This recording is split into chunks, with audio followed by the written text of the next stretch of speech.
सरकार के द्वारा यहाँ पर चिन्हांकन 350 मकान दुकानों में किया गया है। अगर आप प्रत्येक घर में जाएंगे तो प्रत्येक घर में विरोध है, ऐसा बिल्कुल भी नहीं है कि विरोध नहीं है। हमारा वृंदावन सुरक्षित है और प्रशासन जो हठधर्मिता कर रहा है, योगी और मोदी जी को गलत रिपोर्ट पेश कर रहा है। हमें ऐसे डेवलपमेंट की कोई जरूरत नहीं है। आप लॉ एंड ऑर्डर वाले अधिकारी हैं, आप लॉ एंड ऑर्डर पूरा करिए। हम सब ब्रजवासी एक है, तो ऐसा नहीं है कि सब मंदिर अगर तोड़ दिए जाएंगे तो इस बात का विरोध है। अगर आपको पब्लिक के लिए व्यवस्था बनानी है तो 100 मीटर की दूर पर यमुना जी के किनारे 500,000 एकड़ की जमीन खाली पड़ी हुई है, वहाँ आराम से पब्लिक को रोकिए। पब्लिक का मैनेजमेंट तो बनाना है। कॉरिडोर को लेकर आए अध्यादेश के बाद अब हलचल बहुत तेज हो गई है। हम आपको वृंदावन की उन कंज गलियों में रहने वाले लोगों के पास ले जाएंगे जो कि ठीक बांके बिहारी मंदिर के साथ रहते हैं, और यहाँ पर तमाम ऐसे जो छोटे छोटे मंदिर हैं वो घरों में बने हुए हैं। और अमूमन इस दोपहर में पट बंद होने के बाद जो है वो लोग सो जाया करते थे, शाम की तैयारियां करते थे। लेकिन जब से कॉरिडोर को लेकर अध्यादेश आया है, न सिर्फ लोगों की नींद खत्म हो चुकी है बल्कि लोग चिंता में हैं, और जगह जगह तमाम मंदिरों में लोग चर्चाओं में जुटे हुए हैं कि कैसे कॉरिडोर को लेकर आगे कदम बढ़ाना है। और लगातार कॉरिडोर का विरोध हो रहा है। देखिए कि मंदिर है, यहाँ पर ठाकुर जी का छोटा सा मंदिर है, विग्रह रखा हुआ है, लेकिन लोग जो तमाम मंदिर में सेवा करते हैं वो लोग यहाँ पर जुटे हुए हैं और लोग छोटे छोटे समूहों में बात कर रहे हैं, क्योंकि उस तरह का विरोध नहीं देखने को मिल रहा है जहां पर नारेबाजी हो, लेकिन लोग अपना विरोध जता रहे हैं। और इन्हीं लोगों से बात करके समझते हैं कि आखिर किस तरीके से ये कॉरिडोर उनके लिए नुकसानदेह है और कॉरिडोर को लेकर उनका क्या विरोध है। क्या विरोध है कॉरिडोर को लेकर आप लोगों का? पूरा विरोध है। आप कह रहे हैं कि विरोध ऐसा दिख नहीं पा रहा है। आप सरकार के द्वारा यहाँ पर चिन्हांकन 350 मकान दुकानों में किया गया है। अगर आप प्रत्येक घर में जाएंगे तो प्रत्येक घर में विरोध है, ऐसा बिल्कुल भी नहीं है कि विरोध नहीं है। प्रत्येक घर में विरोध है, बस कोई पूछ नहीं रहा है, कोई दिखा नहीं रहा है, कोई स्पष्ट नहीं कर रहा है। मतलब दिखाने वाले दिखा नहीं रहे हैं। सरकार इस चीज को सामने नहीं आने दे रही है और मीडिया नहीं आने दे रही है, पर विरोध हर जगह पर है। क्या दिक्कतें होंगी अगर कॉरिडोर बनता है? कॉरिडोर से दिक्कत ही दिक्कत है, क्योंकि बिहार जी महाराज यहाँ पर 150 वर्ष पहले प्राचीन आए हुए हैं। अब आप पीछे दर्शन कर रहे हैं, ये ठाकुर श्री गोपीचंद और लाल जी का प्राचीन देली है और प्राचीन मंदिर बना हुआ है। यहाँ 200 वर्ष प्राचीन प्रतिष्ठित ठाकुर है ये।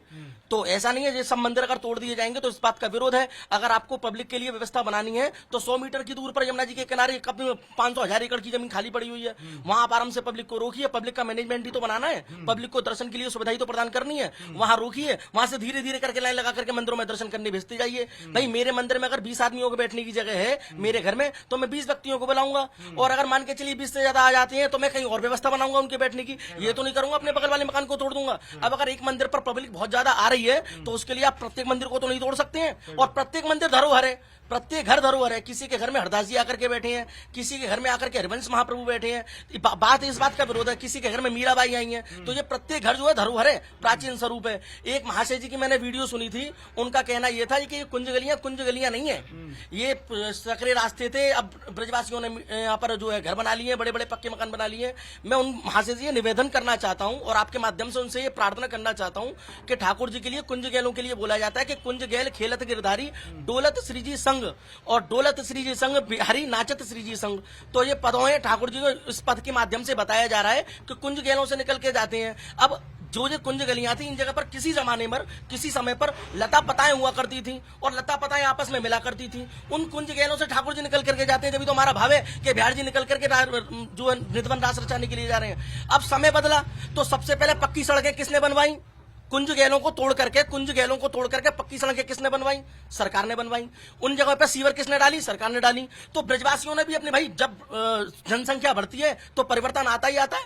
ब्रजवासियों ने भी उन पहले झोपड़पट्टियां बनाई, झोपड़िया पट्टी बन करके पक्के कच्चे मकान बनने लगे एक मंजिलों के, और आज 2-2, 3-3 मंजिलों के मकान बनने वाले। तो ये तो भाई जनसंख्या बढ़ रही है तो व्यवस्था बनती है, बनानी पड़ती है। ऐसा तो नहीं आप किसी एक मंदिर के पीछे बिल्कुल ही विध्वंस उड़ा करके रख दो। विरोध इस बात का है। ठीक है, विरोध। आपका क्या नाम है? अच्छा, आप तो ये आपने सुना और आपने बहुत विस्तार से सुना कि कुंज गलियों का महत्व क्या है। और जिस दहलीज पर मैं बैठा हूं, जिन सीढ़ियों पर बैठा हूं, मेरे ठीक सम्मुख जो है यहाँ पर बांके बिहारी हैं, और बांके बिहारी के नितरोज दर्शन करना और उनके सानिध्य में रहना, यही इन वृंदावन वासियों का सौभाग्य है। और उनका मानना है कि इस कॉरिडोर के जरिए न सिर्फ इनके सौभाग्य को छीनने की सरकारी कोशिश हो रही है, बल्कि यहाँ की कुंज गलियों के महत्व को भी खत्म किया जा रहा है। और बताना चाहूंगा भाई साहब आपके माध्यम से कि जो लोग कह रहे हैं कि भाई अब समय की मांग है, कॉरिडोर बना दो, अब जो लोग हमको मुआवजा लेकर के हटाना चाह रहे हैं, मैं ये जानना चाहता हूँ, लोगों से ये कहना चाहता हूँ कि आप ये बताइए कि जिस वृंदावन धाम में पांव रखने तक का भी फल बताया गया है, देवता भी तरसते हैं वृंदावन धाम में पांव रखने को। आज हमने पीढ़ियों दर पीढ़ियों के और जन्मों जन्मों के पुण्य कमा करके बिहारी जी का सानिध्य पाया है और यहाँ पे आकर के जन्म लिया है, और आज 25 पीढ़ियों से हम रह रहे हैं। तो ये हमारा सौभाग्य नहका दे क्या? जब यहाँ पांव रखने का फल है तो हम तो 25 पीढ़ियों से रह रहे हैं, कितना पुण्य कमा करके आए हैं, और आप केवल पब्लिक को सुविधा देने के लिए यहाँ की 25 पीढ़ियों के लोग आके सौभाग्य को हटा देंगे, ब्रजवासियों से ब्रजवासी का गौरव छीन लेंगे। ये तो अत्याचार है, खुला अत्याचार है। कॉरिडोर को लेकर चिंताएं बढ़ती जा रही हैं, अपनी वाजिब चिंताएं हैं साधु संत महात्माओं और इन वृंदावन की कुंज गलियों में रहने वाले लोगों की। हमारे साथ एक महात्मा जी हैं, उनसे ही बात करते हैं। क्या नाम है आपका?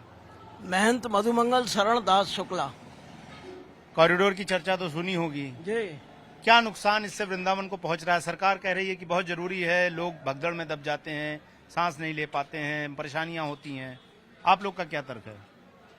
हमारा ये निवेदन है, ये छोटा सा वृंदावन है, पंचकोशी वृंदावन है, भागवत जी में उल्लेख है, और इस वृंदावन के छोटे से को लेके 15 जनहित याचिकाएं मेरे द्वारा माननीय सुप्रीम कोर्ट, माननीय एनजीटी और इलाहाबाद में।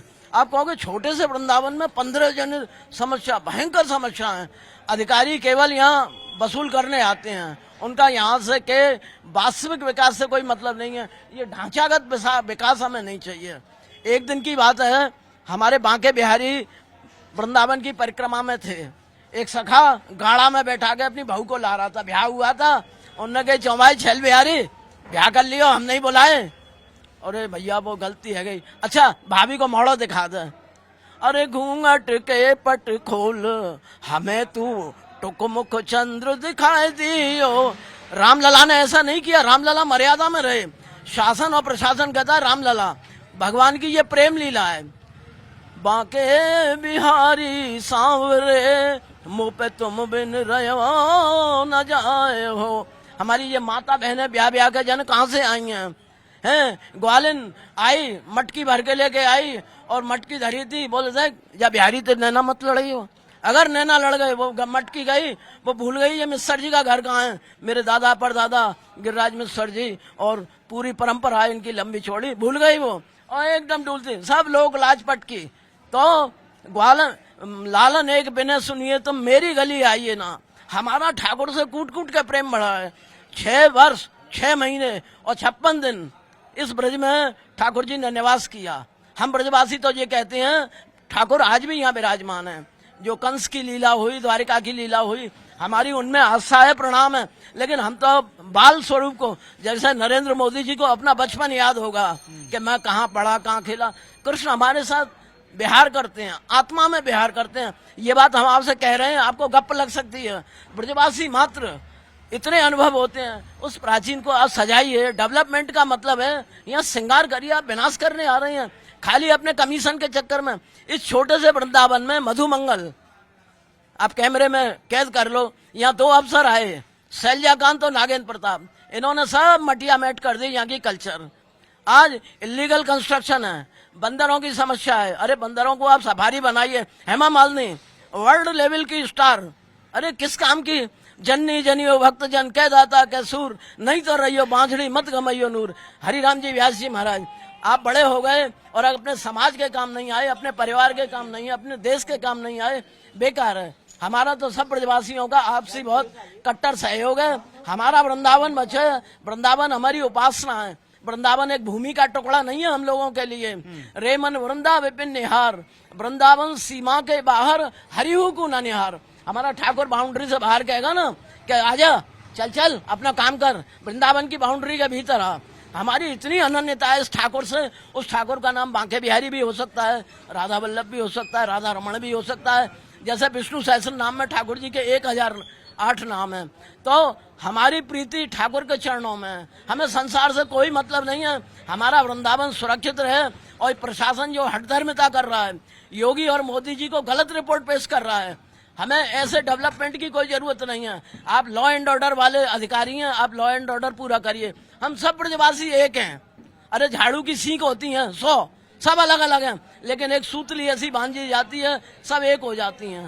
तो हम सब ब्रजवासी एक हैं, हमें कोई मतभेद नहीं है। हमारा वृंदावन बचे, ये तो हमारी एकमात्र आप सब वैष्णवों के चरणों में प्रार्थना है कि आप डेवलपमेंट को पोटरी बांध के ले जाइए और हमें हमारे वृंदावन को छोड़ दीजिए। हमारे पास इतने बड़े बड़े लोग हैं, इतने बड़े बड़े लोग हैं, उस वृंदावन को सजा देंगे। राधे राधे। राधे राधे।